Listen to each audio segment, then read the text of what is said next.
O método CUB por metro quadrado foi sendo aperfeiçoado nas últimas décadas. Acabou virando uma ótima ferramenta para elaborar os primeiros estudos para uma construção ou reforma de edificações.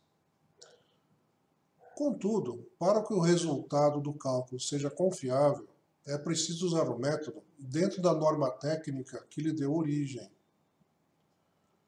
Vamos mostrar como evitar os erros mais comuns e fazer estimativas rápidas, mas com precisão. Comece a usar esse recurso que é tão útil para os arquitetos, engenheiros e construtores em geral. Para começar, vamos ver algumas características básicas do método CUB. Tipos de orçamento para a construção civil. Existem vários tipos de orçamento. Vamos usar um ou outro, dependendo da finalidade da estimativa e da disponibilidade de dados. Contudo, a grosso modo, podemos dividir os orçamentos em dois grandes grupos. Orçamento discriminado, também chamado de planilha de materiais e serviços. É mais preciso, mas exige uma quantidade bem maior de informações. Na verdade, precisa do projeto executivo. Temos também os orçamentos paramétricos, também chamado de preço por metro quadrado. É uma estimativa rápida, baseada apenas na concepção inicial da obra ou em um anteprojeto, ou seja, usado quando ainda não existe o projeto executivo. Temos, então, o orçamento discriminado, a planilha de materiais e serviços, que, para ser feito, precisa do projeto executivo. Quando um arquiteto, um engenheiro, um construtor está atendendo um possível cliente pela primeira vez, que estão estudando o que é que vai ser feito, o que é que pode ser feito naquele imóvel, naquele terreno, naquele apartamento, ainda não existe o projeto, existe uma intenção de fazer alguma coisa. Agora, um dado importante nessa ocasião é saber o valor do investimento. Quanto a pessoa que vai construir vai precisar dispor em termos de dinheiro. Para isso, o método mais apropriado, mais confiável e mais rápido é exatamente o método CUB, o preço por metro quadrado. Mas esse cálculo precisa ser feito de acordo com a norma, para não gerar dados incorretos na decisão que vai ser feita. Amparo legal do método CUB por metro quadrado. O sistema CUB por metro quadrado é legalizado e normatizado. Foi criado pela Lei Federal número 4.591/64. O artigo 53 dessa lei estabelece a metodologia de cálculo. Atualmente, a norma BNT NBR 12721 de 2006, que foi atualizada em 2007, é que uniformiza o cálculo em todo o Brasil. A lei estabelece que os valores do metro quadrado devem ser calculados e informados pelo Sinduscon, Sindicato da Indústria da Construção. Os Sinduscons são organizados por estado, portanto, existirá uma tabela de preços para cada estado brasileiro. Os valores são informados no site do Sinduscon do estado onde a obra será feita, e a metodologia deve seguir a norma. Muita gente que lida com construção está acostumado a fazer estimativas do valor de investimento com base no preço por metro quadrado. Isso é comum com os empreiteiros, os arquitetos, os engenheiros, corretores de imóvel. Só que quando a gente precisa fazer uma conta mais exata para saber o valor do investimento, a gente precisa ter método. Mais do que isso, o arquiteto, o engenheiro, o consultor que vai fazer uma estimativa para um investidor, para um possível cliente, precisa mostrar de onde ele está tirando aquele número, qual foi a base que ele usou para dizer que o valor de investimento é aquele. Porque palpite qualquer um dá. Qualquer pessoa que lida com construção, se você perguntar para ela, ela vai dizer que o preço da construção atualmente está em torno de um valor tal. Agora, o profissional tem que ser responsável por aquilo que ele está falando. Então, ele tem que dizer que o valor aproximadamente na região é esse, com base na metodologia do Sinduscom, metodologia do CUB, padronizada pela BNT. Mais do que isso, precisa ser um método padronizado, para ser coerente entre diversos investimentos, entre várias alternativas de investimento que a pessoa possa estar analisando naquele momento. Erros comuns. Muitos querem usar os valores do CUB por metro quadrado sem prestar atenção à norma que lhe dá origem, não usando a metodologia correta. Isso gera resultados errados e imprevisíveis. Quem age assim acaba cometendo alguns erros típicos que serão comentados a seguir. Como as pessoas usam o método CUB sem aplicar exatamente a norma, sem fazer como deve ser feito, ele acaba pegando o valor divulgado pelo Sinduscom e simplesmente multiplicando pela área da construção a ser feita. A coisa não é assim tão simples. Se você vai aplicar o método CUB, você tem que usar de acordo com a norma, com todas as etapas e considerações que foram feitas. As pessoas que aplicam o valor do CUB sem atentar às diretrizes da norma acabam cometendo alguns erros, acabam caindo em algumas pequenas armadilhas, algumas pegadinhas que tem no método. Ao longo da explicação que a gente vai dar de agora em diante, nós vamos mostrar quais são esses erros mais comuns. O conceito básico do CUB é muito simples. O valor da construção é fruto da multiplicação da área construída pelo valor unitário do CUB. Por exemplo, se tivermos uma área de 10 metros por 10 metros e supormos que o CUB está valendo R$2.000 no metro quadrado, nós teríamos a seguinte situação. A área vai ser 10 vezes 10, 100 metros quadrados. O CUB valendo R$2.000 no metro quadrado, temos então um valor de 100 vezes 2.000, ou seja, R$200.000 o metro quadrado. Muita gente usa o valor do CUB através desse método básico, simplesmente multiplicando a área a ser construída pelo valor do COM divulgado pelo Sinduscom. Isso vai levar a um resultado errado, porque o valor que o Sinduscom divulga do preço por metro quadrado não inclui várias coisas que são obrigatórias numa construção. Vamos analisar essa questão. Exclusões do CUB. O valor do CUB por metro quadrado representa o custo parcial da obra e não o global, porque não leva em conta diversos custos adicionais que são particulares de cada situação, de cada imóvel. De acordo com o item 8.3.5 da norma BNT 12721, os seguintes custos não são computados do valor a ser divulgado pelo Sinduscom: fundações, submuramentos, paredes de diafragma, tirantes, rebaixamento de lençol freático, elevadores, ar-condicionado, calefação, ventilação e exaustão, piscinas, campos de esporte, playground, jardins. Instalação e regulamentação do condomínio, se for o caso. Impostos, taxas e emolumentos cartoriais. Projeto arquitetônico, projeto estrutural, projeto de instalações. Então, nenhum desses itens faz parte do valor divulgado do CUB. Então, você pode estar se perguntando, o que é então, afinal de contas, que faz parte do CUB? O que é que está incluído? O CUB inclui apenas despesas com materiais diretos e a mão de obra direta.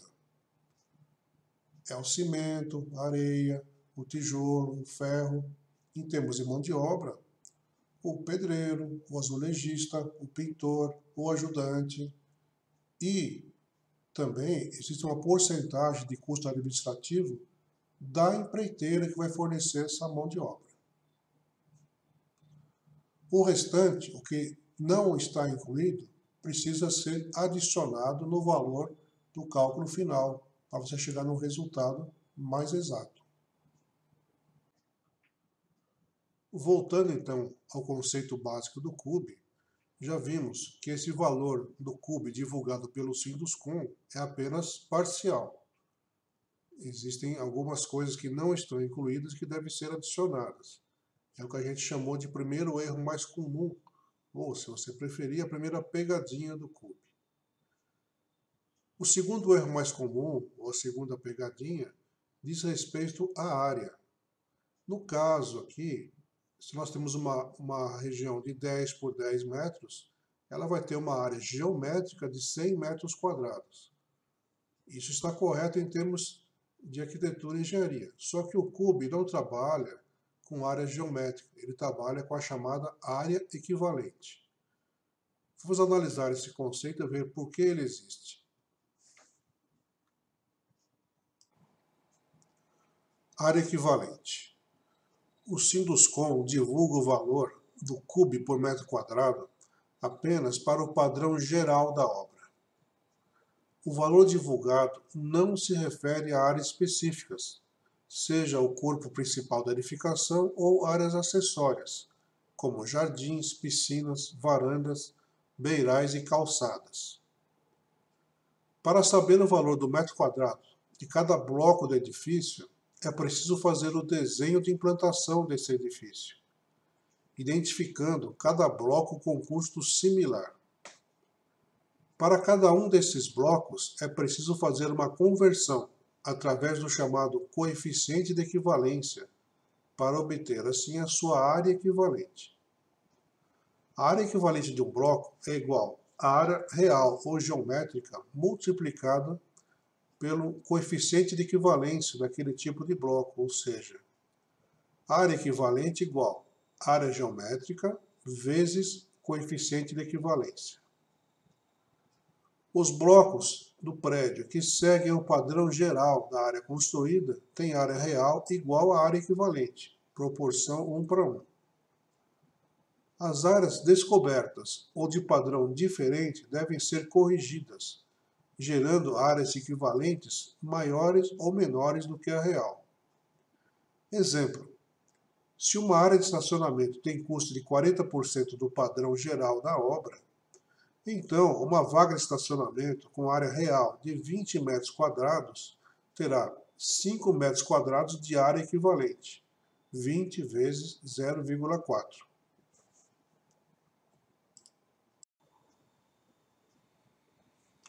Este é o plano de massa de um exemplo de cálculo que vamos usar nesse tutorial.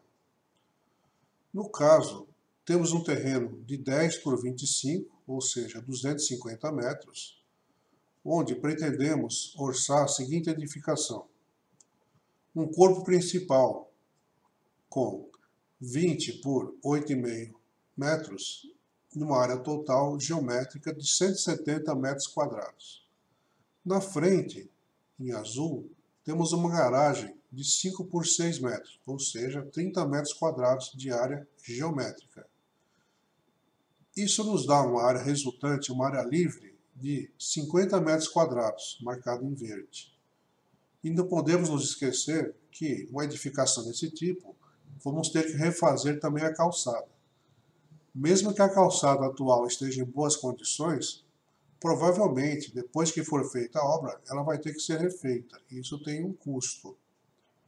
No caso, sabemos que a atestado do lote tem 10 metros. Não temos ainda informação sobre a largura da calçada. Para efeito de cálculo, para colocar um valor, vamos estipular que a calçada tem um valor padrão de 2,5 metros. Então, se ela tem 2,5 metros por 10, são 25 metros quadrados.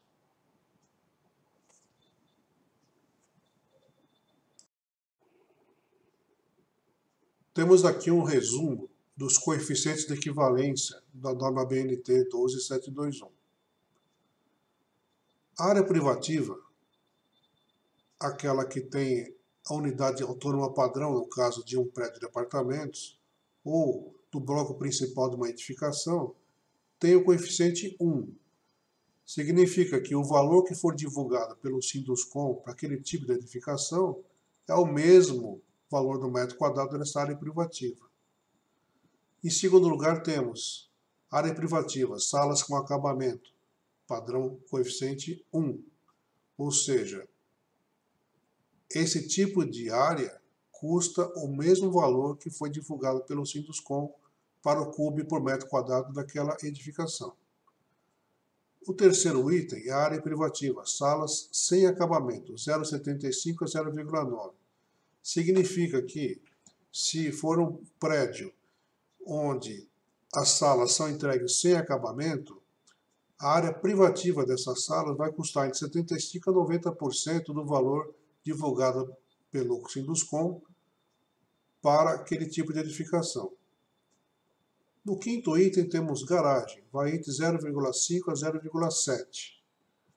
No nosso exemplo, que vamos calcular a seguir, estamos usando como para garagem o valor de 0,6, a média desses dois itens. Para as áreas externas, a tabela nos dá 0,3 e 0,5. Vamos usar a média 0,4 no nosso cálculo. E assim por diante.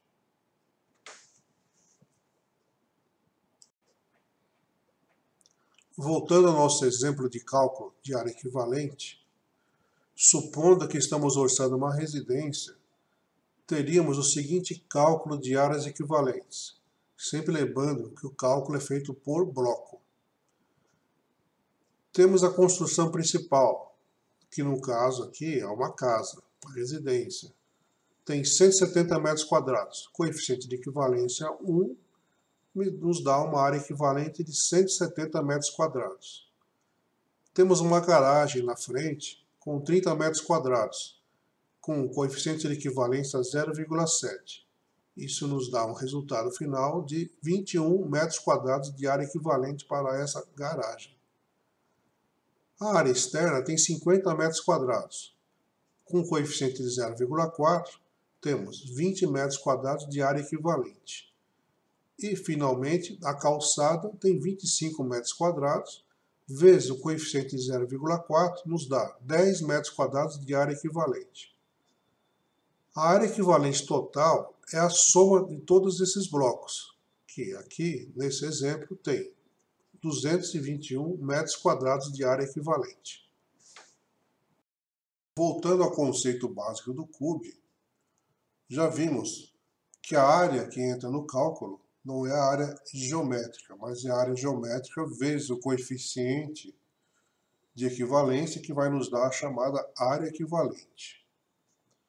Já vimos que o valor do CUB divulgado pelo Sinduscom, o valor do preço do metro quadrado de construção, é apenas parcial. Muita coisa precisa ser adicionada porque não faz parte do valor divulgado pelo Sinduscom.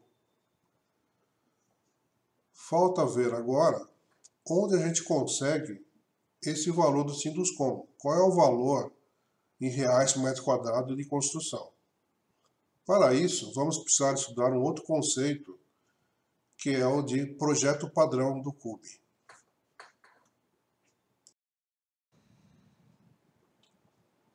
Projeto padrão do CUB por metro quadrado.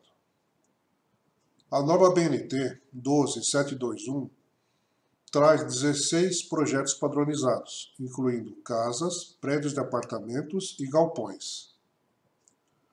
O item 3.3 da norma BNT define que eles são os projetos padrão, selecionados para representar os diferentes tipos de edificações que são usualmente objeto de incorporação para a construção em condomínio e conjunto de edificações, definidos por suas características principais: número de pavimentos, número de dependências por unidade, áreas equivalentes à área de custo padrão privativas das unidades autônomas, padrão de acabamento de construção e número total de unidades. Siglas dos projetos padrão. Para determinar o valor unitário de uma construção, ou seja, o preço por metro quadrado, essa construção deve ser classificada entre um dos projetos padrão especificados na norma. O objetivo é descobrir qual é a sua sigla, pois as tabelas divulgadas pelo Sinduscom são feitas com base nessas siglas. A separação é feita pelo padrão de acabamento, baixo, normal e alto, e pelo tipo de edificação, casa, prédio, etc., onde a sigla significa, respectivamente, R significa residência, no caso, residência unifamiliar. RP, residência popular, esse tipo de construção que o governo faz aos milhares para dar casa para os menos favorecidos. Significa residência unifamiliar, ou seja, uma casa. 8 representa prédios residenciais multifamiliares com até 8 andares. 16 são prédios residenciais multifamiliares com até 16 andares. P e S, projeto de interesse social, são construções de padrão bem baixo. CAL, comercial andares livres, edifícios comerciais. CSL, comercial salas e lojas, também para edifícios comerciais. E GI significa um galpão industrial.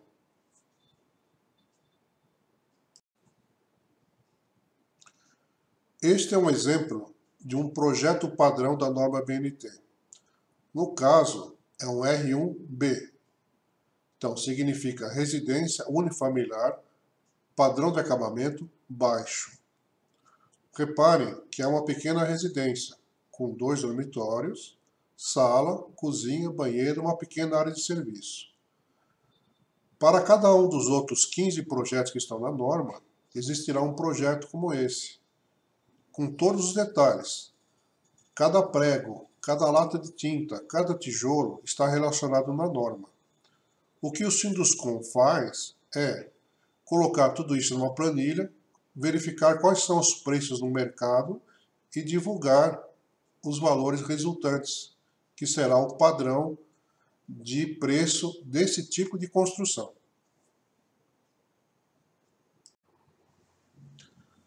Essa é uma descrição dos projetos padrão que estão na norma. Essa residência que acabamos de ver, que é padrão R1B, está aqui a descrição. No caso, é uma residência unifamiliar padrão baixo, um pavimento com 2 dormitórios, sala, banheiro, cozinha e área para tanque. Tem 2 dormitórios, área real de 58,64 metros quadrados e uma área equivalente de 51,94. Note-se que essa área real e essa área equivalente é a área do projeto padrão que está na norma. Não significa que o nosso projeto, aquele que a gente quer orçar, vai precisar ter essas áreas. Não, essa área é só uma referência. O que nos interessa para classificar e descobrir qual é a sigla do nosso projeto é a descrição.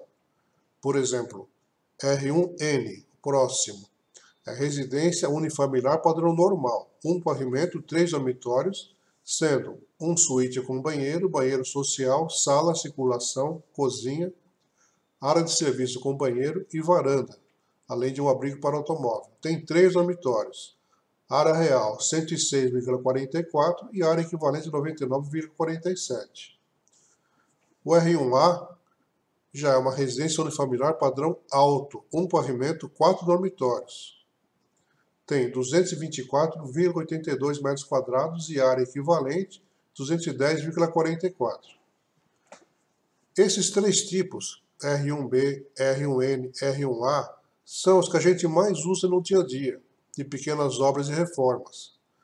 Eventualmente, se você for orçar um prédio de apartamentos ou uma construção popular, você pode usar algum dos outros tipos que estão na norma, sempre atentando à descrição e não exatamente à área ou à quantidade de dormitórios.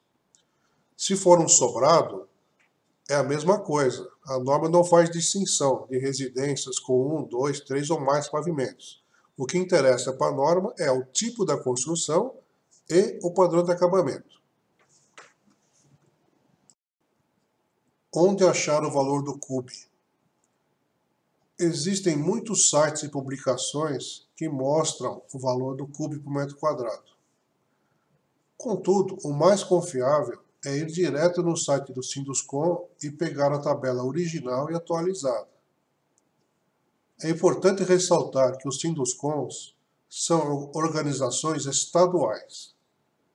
Existe um Sinduscom para cada um dos estados brasileiros.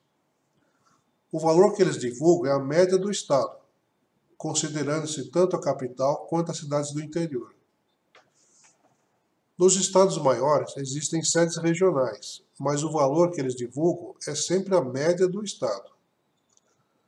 O site do Sinduscom em cada estado pode ser encontrado em sites de busca como o Google, com as palavras Sinduscom, nome do estado, CUB, série histórica. Por exemplo, Sinduscom São Paulo, CUB, série histórica.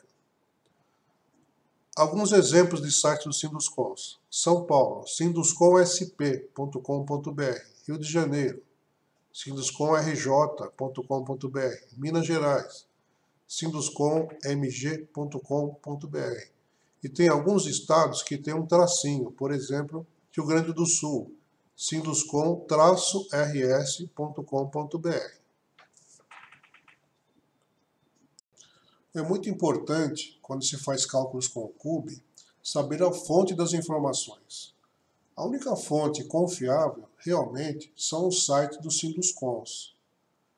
Existem outros sites, outras publicações que também divulgam valores do CUB, mas muitas vezes eles não informam a que mês de referência, que diz respeito àquele valor, e nem a que tipo de edificação. Porque a gente não pode fazer um cálculo com a residência, por exemplo, pegando o preço de um prédio de apartamentos, ou vice-versa. Então, o primeiro cuidado é pegar o valor direto no site do Sinduscom. Posso até dizer que essa é uma outra pegadinha do CUB, ou seja, você precisa pegar o valor só no site do Sinduscom. Agora, cada Sinduscom, em cada estado, divulga esses valores de uma maneira diferente. Alguns publicam uma planilha em formato Excel. Outros publicam um documento em formato PDF. E outros divulgam os valores no próprio site. Você só consulta online, não tem como você baixar a tabela. Seja lá como for, o importante é você pegar exatamente o valor do CUB para aquela edificação que você está orçando. Se é uma casa de alto padrão, uma casa de alto padrão. Se é um prédio de apartamento, se é um prédio de apartamento, e assim por diante. Algumas dicas importantes. Alguns Sinduscoms divulgam tabelas com desoneração e sem desoneração. Essa questão da desoneração foi uma legislação que saiu no governo da Dilma para diminuir os encargos trabalhistas das construtoras. Mas essas tabelas só são válidas para grandes empresas. No caso, como estamos procurando fazer um orçamento de pequenas obras, você vai baixar as tabelas sem desoneração. Outro detalhe, que você tem que procurar pelo CUB, série histórica. É esse valor que nos interessa, é esse valor que diz respeito aos cálculos que estamos fazendo aqui. Este é um exemplo do Sinduscom de São Paulo, que fornece os valores do CUB em formato de planilha de Excel, formato XLS. Repare que essa planilha tem 3 áreas. Aqui embaixo você tem padrão e ano. Padrão e ano. O padrão são os projetos padrão da norma. R8B, PIS, R1N, PP4N. E aqui você tem o ano. O ano começa em 2007, que é quando começou essa nova BNT 12721. No caso, nós estamos em 2018, eu vou selecionar 2018. A terceira área está aqui em cima. Você tem 4 colunas: global, mão de obra, material e ADM. E aqui você tem os meses. No caso, estamos em maio de 2018. padrão R1N, então o valor para ele é R$ 1.649,36. Desse total, você tem que R$ 1.039,05 refere-se à mão de obra direta, R$ 532,54 a material e R$ 77,77 ADM. Esse ADM aqui, ao contrário do que muita gente pensa, não é a administração de obras feita pelo arquiteto e engenheiro. Essa administração refere-se à administração do empreiteiro, de quem vai fornecer essa mão de obra. Essa mão de obra fornecida, que está incluída no CUB, diz respeito apenas à mão de obra direta, seria o pedreiro, o pintor, o ajudante, com encargos trabalhistas. Só que, para que essa mão de obra fique no canteiro trabalhando, o empreiteiro tem toda uma estrutura administrativa. Ele tem seu escritório, tem contador, advogado, carro, motorista e muitos outros profissionais que cuidam da equipe. Então, esse ADM aqui diz respeito ao empreiteiro. Então, se você quer saber o valor completo da mão de obra, o valor total, você teria que somar essa coluna mão de obra com o ADM. Repare que, atualmente, o material representa aproximadamente 1/3 do valor da construção para residências, padrão R1N. Consequentemente, a mão de obra significa 2/3 do valor da construção. Então, de longe, é a contratação mais importante que vai ser feita numa obra. Porque a mão de obra, além de ser um fator financeiramente mais significativo, é a mão de obra que vai dar o ritmo da construção. Se um contrato for mal feito com a mão de obra, certamente essa construção vai demorar mais e vai ficar mais cara. Exemplo de cálculo. Com o que foi visto, já podemos calcular o valor da construção do nosso exemplo. Temos o seguinte: área equivalente, 221 metros quadrados. Valor do CUB, R$ 1.600 o metro quadrado. Valor básico da construção, 221 vezes 1.600, R$ 353.600. Temos que acrescentar nesse ponto tudo que não faz parte do CUB, começando pela fundação, 5%. Isso eleva o valor para R$ 370.000. Tudo que faz parte dessa obra, mas não faz parte do CUB e é expresso em reais, deve ser incluído agora. O resultado final desse cálculo vai ser o que a gente está chamando de valor básico da construção. Mas esse não é o valor final do investimento a ser feito. Para saber o valor final do investimento, precisamos acrescentar a esse valor básico o chamado BDI. Vamos entender o que é o BDI, como ele é calculado e como podemos aplicá-lo nesse cálculo. Entendendo o BDI. BDI significa benefícios e despesas indiretas. É o elemento orçamentário para cobrir, numa obra ou serviço, todas as despesas indiretas, quer dizer, aquelas que não dizem respeito diretamente ao custo do material e nem à mão de obra e seus encargos. É a parcela de custo que, agregada ao custo direto do empreendimento, permite apurar o seu custo total. É muito importante ter em mente que o BDI é expresso em porcentagem em relação aos custos fixos. Inclui fatores como estes: administração central do empreendimento, custo de capital financeiro contraído no mercado ou custo de capital que ficou imobilizado enquanto a obra não ficava pronta, margem de incerteza dos cálculos e do próprio mercado, impostos e taxas, federais, estaduais e municipais. Lucro bruto, também chamado de margem de contribuição, que se pretende ter naquele empreendimento.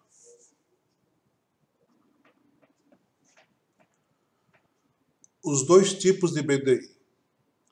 O BDI pode incidir sobre dois fatores: custo de produção ou preço de venda do imóvel. Seja como for, continua sendo expressa em porcentagem. Exemplos de fatores de BDI sobre custo de produção: projetos de arquitetura e engenharia, taxas, impostos e emolumentos para regularização da obra junto ao registro de imóveis, prefeitura e outros órgãos públicos, custo financeiro referente à imobilização de capital, o dinheiro que foi sendo retirado de uma aplicação bancária para executar a obra.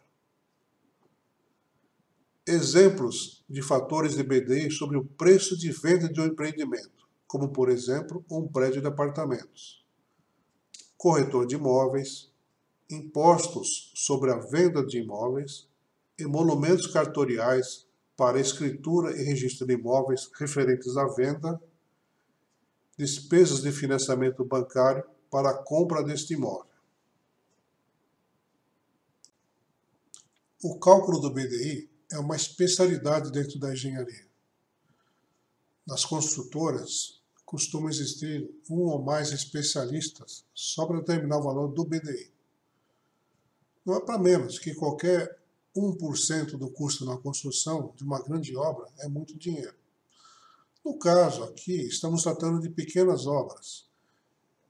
E não é nosso interesse que você acabe ficando um especialista em BDI. Interessa aqui para a gente mostrar apenas o que é BDI e como que se aplica, como que se calcula os valores básicos. Por isso, nós vamos desconsiderar aqui o BDI, todos os fatores que influem sobre o preço de venda de um imóvel. Vamos nos ater apenas aos fatores que dizem respeito ao preço de custo de uma construção. Vamos lá. Cálculo do investimento. Uma vez sabendo o valor básico da construção, podemos calcular o valor total do empreendimento, ou seja, o montante a ser investido. Para saber o valor total a ser investido, ou seja, o valor do empreendimento, é preciso adicionar ao valor básico o valor do terreno e também o BDI. Nesse caso, a fórmula fica assim: investimento igual custo total da obra mais o terreno multiplicado por 1 mais BDI dividido por 100, onde investimento, valor total necessário em reais para fazer esse empreendimento. O custo total da obra é igual ao custo básico mais as exclusões do CUB.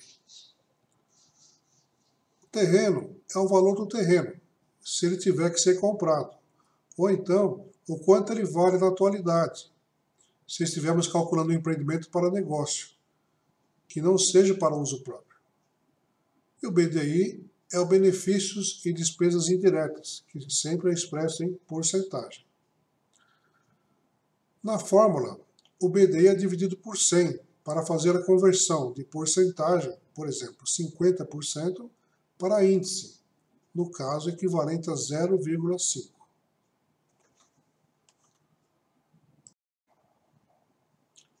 BDI para pequenas obras. Em nosso exemplo, conforme explicado, estamos calculando o BDI apenas sobre o custo de produção e não sobre o preço de venda do imóvel.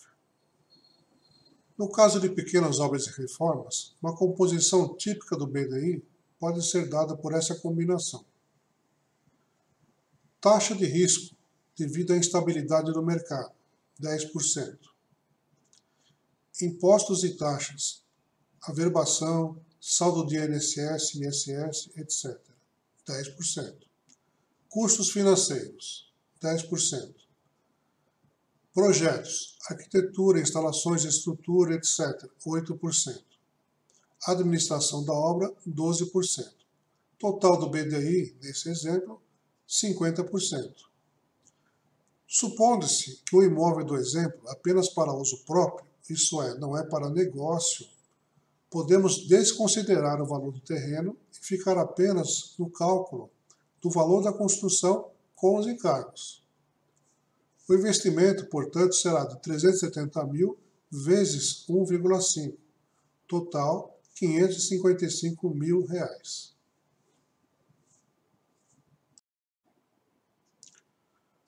Vamos entender cada um desses itens que compõem o BDI, começando pela taxa de risco. Essa taxa de risco existe porque nós estamos usando o CUB, que é um preço baseado no mês anterior. Só que essa obra vai durar 6 meses, 1 ano, 1 ano e meio. Ou seja, estamos fazendo uma extrapolação do valor do mês passado para o futuro. Certamente vai ter uma inflação, vai ter um aumento do preço dos materiais e da mão de obra. Outra forma de entender esses 10% seria o seguinte. Digamos que o cliente ou o investidor tem uma verba de 500 mil para fazer esse investimento. Só que a gente quer que ele termine a obra, que ele chegue até o fim.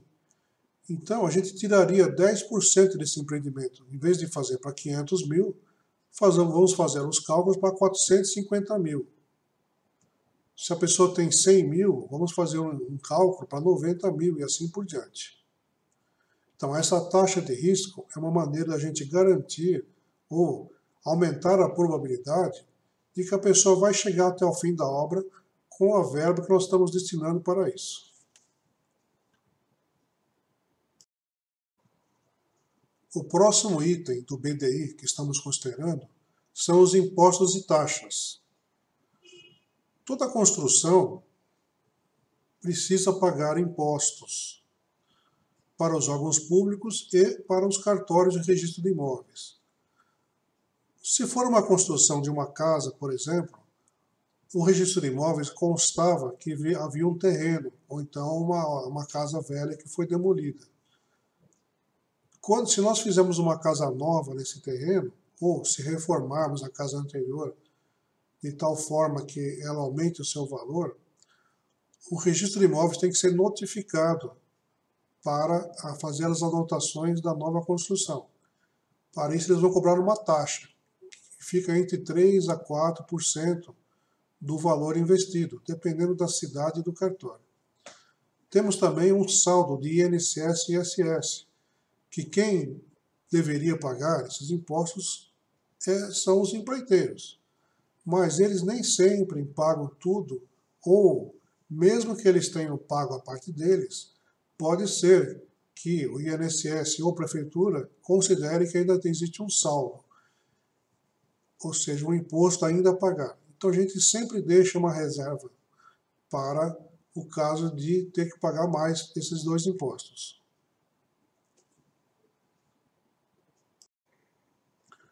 Os custos financeiros estão presentes aqui pelo seguinte motivo. Quem vai fazer uma construção provavelmente está com o dinheiro aplicado no banco, rendendo juros. A cada mês, a cada semana que a obra vai caminhando, esse dinheiro que está na aplicação vai ser baixado e vai ser aplicado na obra. Enquanto essa construção não fica pronta, esse dinheiro está deixando de render juros. Então não é que a pessoa vai ter uma despesa, mas ela vai estar deixando de ganhar. Se o imóvel for para uso próprio, podemos até desconsiderar esse custo financeiro. Mas, se o imóvel for para negócio, esse custo financeiro deve ser levado em conta, pois o investidor precisa ser ressarcido do tempo que ele ficou sem receber os juros daquele capital. Esse cálculo é feito aproximadamente pela metade do tempo de duração da obra até que o investidor receba o dinheiro. Por exemplo, se a obra vai durar 6 meses, vai ficar mais 3 a 4 meses à venda e mais 3 a 4 meses para a pessoa receber o dinheiro, caso a obra seja vendida, aproximadamente 1 ano vai demorar entre o início e o fim do processo. Então, na média, o investidor precisaria ser ressarcido pela metade desse tempo, por exemplo, 6 meses. Então, esses juros, essa porcentagem é calculada quanto que esse investidor receberia no mercado financeiro durante esse tempo médio que o dinheiro vai ficar parado.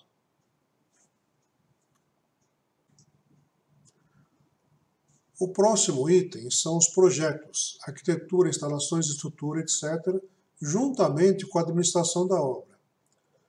Esses dois itens costumam abranger em pequenas obras aproximadamente 20% do valor de custo das obras.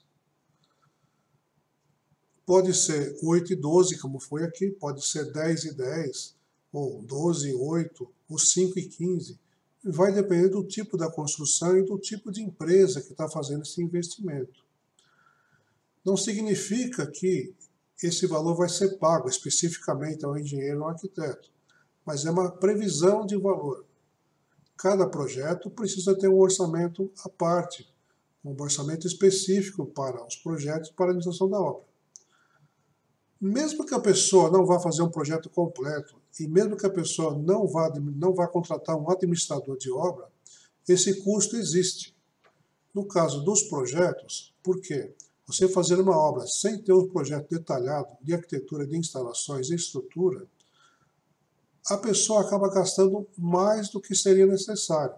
Ao passo que, quando existe um projeto, a pessoa gasta apenas e tão somente o que é necessário, nem um pouquinho mais. No caso da administração da obra, a mesma coisa.